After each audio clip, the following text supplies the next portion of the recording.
Саламатсыздар ма? Бүгін сіздермен Эйлер-Пуассон интегралын қарастыратын боламыз. Эйлер-Пуассон интегралдар. Ал енді осыны бұл қандай интеграл екен жазып кетейік. Бұл мынадай анықталған интеграл екен. Минус шексіздіктен плюс шексіздікке дейін e-нің минус x квадрат dx. Ал бұл түбірасты пиға тең болады бұның жауабы. Ал енді қазір сіздермен осыны дәлелдейтін боламыз. Қалай шыққанын.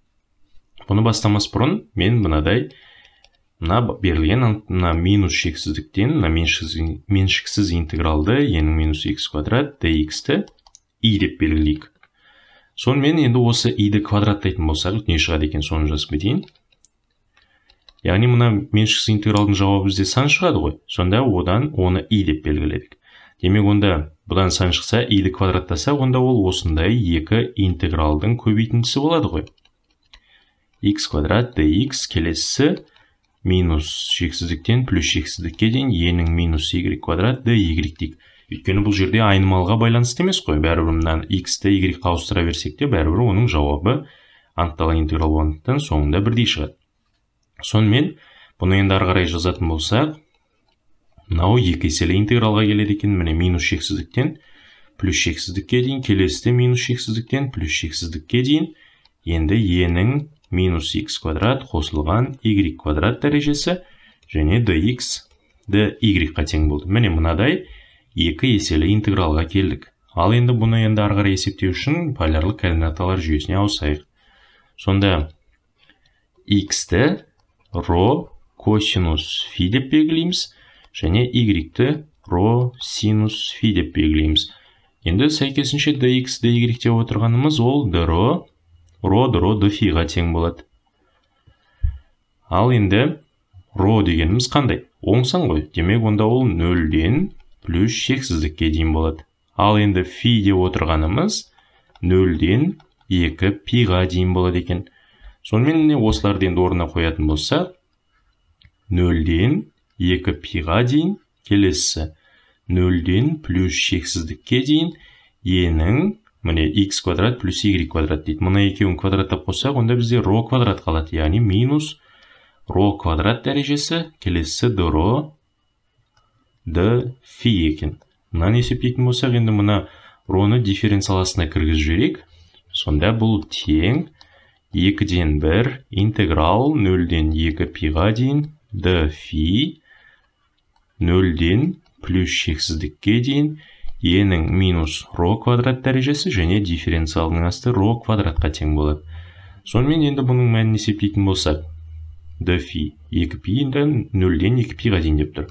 Сонда бұл міне 2-ден 1 фи 0-ден 2 пиға дейін, келесі 0-ден плюс шексіздікке дейін e-нің минус ро квадрат д ро квадрат деп осылай қалдыра тұрайық қазір. Енді мынаны есептейтін болсақ, фидің орнына 2 пи және одан 0-ді азайтамыз. Сонда 2 пидан 0-ді азайтсақ, мына анықталған интегралдың жауабы 2 пи шығып тұр. Сонда бұл 2-ден 1 көбейтілген 2 пи интеграл 0-ден плюс шексіздікке дейін e-нің минус ро квадрат д ро квадратқа тең екен.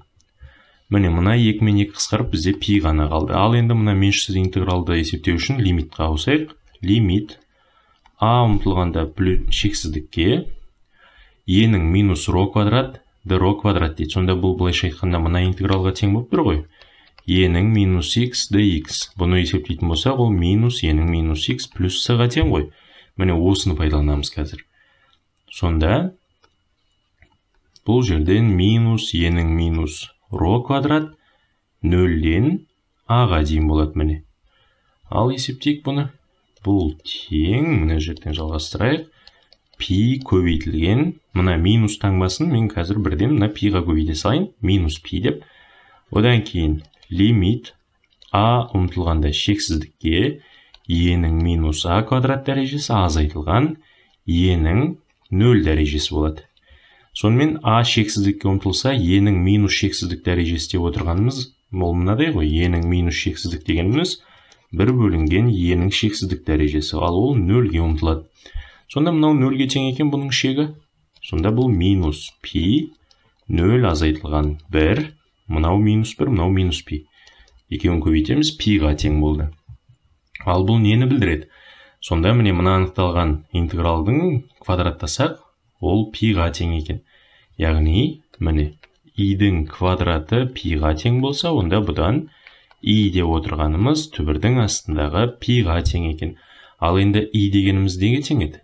Ол бастапқыдағы минус шексіздіктен плюс шексіздікке дейін e-нің минус x квадрат dx деген мына меншіксіз интегралымыз жауабы түбірдің астындағы пиға тең екен.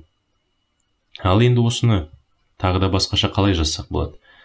Мысалы, егер fx деген функция жұп болатын болса, онда бізде мынадай бар ғой, минус a-дан a-ға дейін fx dx деген, егер fx функциясы жұп болатын болса,